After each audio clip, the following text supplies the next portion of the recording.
Top of the top, y'all, it's your boy Show tapping in, and today I'm just going to talk about how literally any form of marketing can work for you when you're doing wholesaling real estate. All right, now people always ask me, what form of marketing do I use? What do I think is the best form of marketing, and what forms of marketing should they use? Well, we use radio and cold calling as our main two forms of marketing. Now, we do some text message campaigns, but we do not do bulk text messaging. All right, we do some mailers, we do not do bulk mailers. We do text messages and mailers, and they are very targeted, meaning we send those to people who we just can't get on the phone for whatever reason. All right, but we do not do that as a steady form of marketing. We focus on cold calling and radio. All right. Now, also, I believe that the top form of marketing is radio. All right, that has been the best performer for us as of recent, and so that's what I suggest. But it is also the most costly. All right, there are lots of form of marketing: text messaging, cold calling, bandit signs, door knocking. The list goes on. And you can look at another one of my videos that goes through all of the different forms of marketing. All right, but just know they are all options for you, and they can all work equally as long as you are consistent and do the next three things that we're about to talk about. All right, tap in. All right, so the most important thing when marketing any form of marketing, you need to know your KPIs. That stands for key performance indicators. This is how you know your numbers, not in a finance standpoint, but in a marketing standpoint. You have to know your numbers for marketing. That's the only way you can keep up with it and know if it's working or if it's not, where you need to change or what you need to do to make sure you're hitting your goal numbers. All right, that is very important, especially in wholesaling, because this is a numbers game. And I'll give you guys a brief example. All right. So if you're cold calling, it is your job to know how many calls did you have to make? How many dials did you have to make before you got somebody on the phone? How many people do you actually have to talk to that are actually going to be interested in order for you to make an offer and or set an appointment to view their property? All right.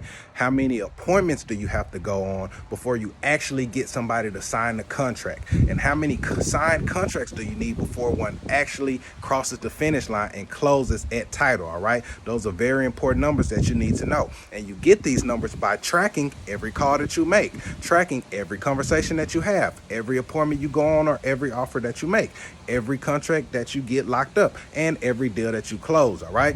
So if it takes you 1,000 calls to talk to 10 people, from 10 people, you get one person that's really interested and you go on an appointment.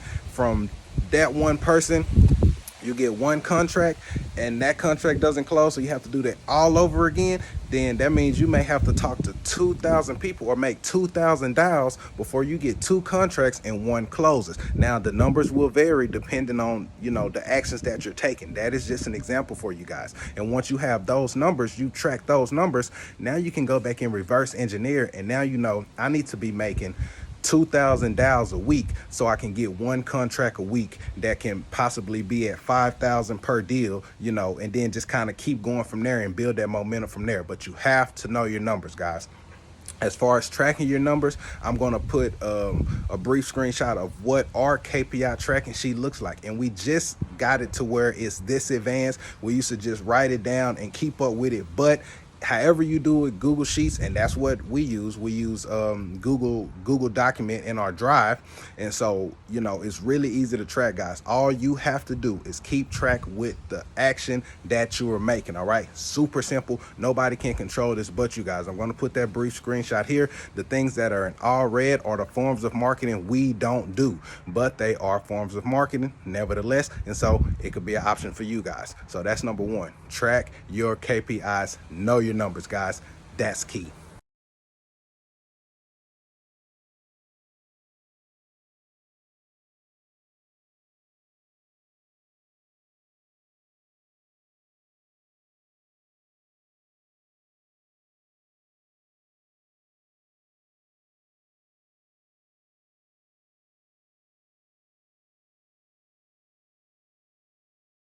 All right, so number two, you want to have a process, something that you do every time you do this marketing channel. Now, going off of the same example of cold calling, all right, if you cold call, you need to have set times that you cold call. So that could be between 12 noon and 3 p.m., between 4 p.m. and 7 p.m. Doesn't matter. Create your process and stick with that, because the consistency is what creates the momentum in this business. All right, you have to be consistent, and that starts with knowing your numbers and tracking those numbers and having a process to go along with it. All right, so you want to have that set time. All right, you want to have a script to be part of your process. What questions do you need to ask when you finally get someone on the phone to know if this is a deal for you or not? All right, so scripts, allotted times, and things like that are part of your process. If this person is interested, what's your follow-up process? If they're not interested, how do you rebuttal that, or do you still keep them in the follow-up? These are questions that you need to know and that you need to seek the answers to, so you have a foolproof process. Don't just be calling willy-nilly. Some weeks you call on Monday for an hour. Sometimes you call on Wednesday for 2 hours. No, have a set process and stick to that process, because that is how you win. All right. So number one, know your KPIs. Number two, have a process that goes with that and that aligns with what you're doing. So when you're tracking, everything makes sense. All right. And then also you have to account for if those people don't pick up, but they call you back. What's your process for that? Are you using your number? Are you using a free Google line, which I suggest? Or are you using a system like Mojo Dialer, Call Rail, Call Tools, things like that, which is also another conversation. But either way, know your process. How are you cold calling? How do you do that? What does that look like for you? When are you doing it? And how are you tracking those numbers? All right. You must have a process, guys. Don't just jump in here doing anything. It ain't going to work like that.